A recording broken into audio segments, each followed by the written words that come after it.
We're in the School of Medicine at the Royal Free Hospital in London, and we've just conducted a physiotherapy workshop for pelvic girdle pain.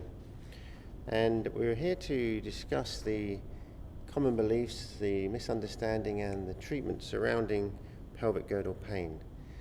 So Peter, I'd like to ask you, firstly, can you explain some of the commonly held beliefs surrounding pelvic girdle pain and why it's such an issue to some small groups of people? Yeah, well, pelvic girdle pain is a problem that's predominantly related to women. It's very common during childbirth, and it's common for most women during childbirth actually that they develop pain around their back and pelvis, and that's just a normal feature of going through childbirth or the late pregnancy process. What we do know though is that for a small group of these women, around 7 to 10%, that their pain persists beyond after the birth process, and the majority should get better, and there's a small group who don't. And unfortunately, what's happened is that there's a lot of beliefs that are associated with pelvic girdle pain that are linked to that process. And the beliefs are because during pregnancy your ligaments become more lax, then there's become this very strong belief that the laxity of the ligaments is the cause of the pain, and so that your joints become unstable, and there are belief systems out there that the joints go out of place and you can get these upslips or downslips or shears or torsions that occur in the pelvis. And the problem with that is it creates a huge amount of fear in the patient and makes them not trust their body and start to move abnormally, and it makes them alert to their body in a way that's not helpful, which can massively wind them up and make them disabled. And we've seen two examples of this, where we've had two women who've been quite profoundly disabled with pain around the pelvis that has started around the time of pregnancy. And what we do know about pelvic girdle pain, James, is that it's common, but when it becomes disabling and as it doesn't stop, it's not a feature of the pelvic bones being out of place or them being unstable. It's a feature of the structures around the pelvis becoming highly sensitized. And that's more a feature of the tissues being sensitive, which could be influenced by issues like stress, high levels of stress, social stress, lack of sleep, altered body positions that cause some stress on pain-sensitive structures, issues around coming to cope with managing the pressures of relationships during pregnancy and after pregnancy, the pressures of caring for a new child. All of these factors, the interplay between caring for your child and work, these can cause massive stress factors that have potentially a very large role of winding up the nervous system that pre-sensitizes those structures at a vulnerable time for people. And the problem with the current beliefs is that they tend to create fear for people, where if we understand the real mechanisms behind these problems, then it should be a reason to reduce the fear. In your view, what would you feel is the best management of these sorts of issues? Well, we do know from the research that women who have a strong belief that they will do well after pregnancy do well. It's one of the strongest predictors of actually women not getting chronic pain. And I think out there at the moment there's enormous negative beliefs, both in society and within the healthcare profession, that pregnancy is a time where your body's threatened. And it's a time where your body's under significant stress, where your joints become lax and you become vulnerable. So one of the most important things is preventing these disorders becoming chronic or persistent. And that is to provide people with really good belief systems, of giving them good ways of managing their stress load, of giving them good coping strategies of learning to adjust body position, giving them creative ways of keeping active and relaxed through their pregnancy, and providing that support. And what that has an impact on would be to diminish the wind-up that can go through the nervous system, and not letting them get into some of these protective behaviours that we know can become very persistent and provocative. In the chronic phase, that's a different say. So if the pain does persist, for example, then we've seen two examples of this with people who are quite profoundly disabled. And what we observed is that there are a whole lot of beliefs that go with, the pelvis being a vulnerable structure becoming frightened of the structures around the hip, back and pelvis, which then lead to these protective guarding patterns which further add stress on those painful structures.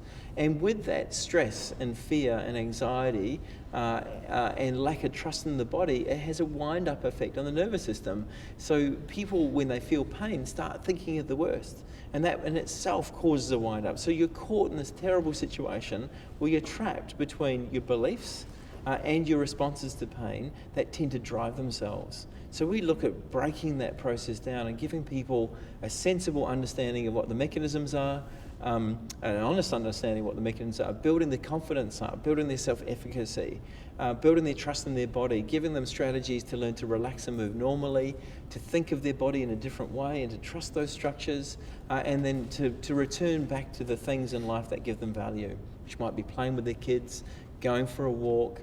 And we heard someone yesterday say all she wants to do is go for a walk, play with the children. And so we will target those as the things that we get people to do it in a different way. Now, we've been exposed to your very skillful way of interviewing and assessing patients that you've seen on the stage. And do you feel that healthcare professionals overcomplicate the treatment and management of pelvic girdle pain? Because one of the two main comments from the two patients we've seen, they've been surprised on how easy it is to change. Well, do you find this? Yeah, I do. And I think probably of any part of the body, the pelvis is the most mystified part. We have all these systems like the 13, I don't know how many axes of the pelvis there is. You know, all these possibilities of how things can go wrong. And all that does is creates this mystique around the pelvis. And this idea that it's a region not to be trusted. Where in actual fact, the mechanisms that drive pain are relatively straightforward and they can have a powerful influence on someone's body. So I do think we've massively overcomplicated this region. When we come back to look at what the evidence tells us, then the kinds of interventions that are likely to be helpful and not having someone trying to put your pelvis back in place and not trying to stabilize your pelvis, which is a big belief out there, but in actual fact to develop a confidence in the body, to learn to relax in a normal way, and to start viewing the body as a part of the region of the body that is strong and robust and resilient and should be trusted. Now, talking about this biomedical model of the treatment of pelvic girdle pain, historically, how do you feel this has reached the stage that it is? Because it's not managed well and it's overcomplicated. Yeah, I think it's a couple of things. I think because the majority of pelvic girdle pain disorders cannot be diagnosed, it's left this vacuum, and the vacuum's been filled with all kinds of groups who are trying to find meaning behind it. And often, I think unintentionally, what's happened with that is that they've developed these very complicated systems around identifying these changes in the pelvis, which very few people can identify, no one can agree on. The tests are not valid or reliable, but they persist because of this need for people to have understanding of the meaning of why they're in pain. So I think it's driven from that and the quest for healthcare practitioners to provide meaning. The problem is often the explanations given do nothing more than ramping up their anxiety and fear and distrust of the body of a region that should be trusted. Now, a commonly held belief by healthcare professionals is that the pelvis is unstable, and they're very effective in communicating that fear to patients, which obviously, again, ramps up their pain. What should we be doing as healthcare professionals to decrease this fear?